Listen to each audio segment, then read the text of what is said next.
The Palestine Solidarity Campaign, or the PSC for short, has dropped Lowkey as a patron of the organisation.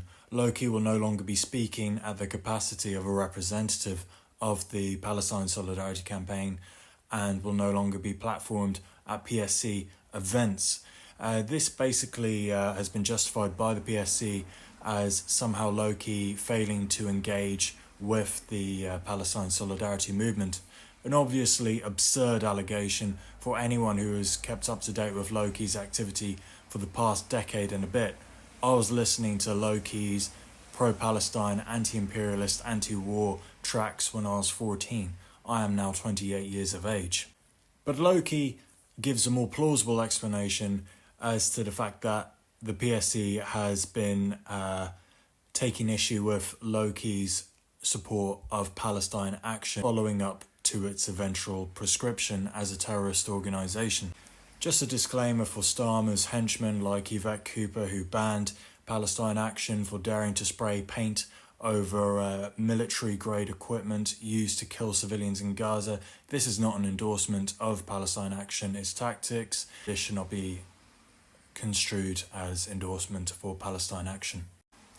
What we need to understand about Lowkey is that he is fundamentally an independent activist, loyal primarily to the cause of the liberation of Palestine, which enables him to share a platform with anyone who shares that view, be it historically the PSC, the Stop the War Coalition, but quite recently Palestine Action and George Galloway. The latter two obviously led Lowkey to fall out of favour with the Trotskyite and liberal gatekeepers of the anti-war movement and the left.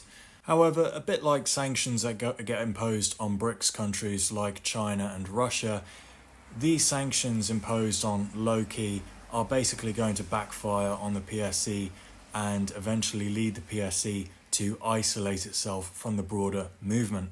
A recent example of this is the PSC actually boycotting a grassroots-led campaign from the independent activist group in Birmingham. The lead speakers on the demonstration included George Galloway, Lowkey and David Miller, all people who have now completely fallen out of favour with the tiny clique that runs the PSC, Stop the War Coalition and others. This path of cancel culture has led to the death of the PSC, so long live One State Palestine, led by George Galloway and Chris Williamson. This is going to be the new organisation of Palestine Solidarity in the UK, arguing what the Palestine Solidarity Campaign has never argued for, which is a single state in Palestine, representing Jews, Christians and Muslims alike. The path to true anti-Zionism, anti-colonialism and Palestinian national liberation.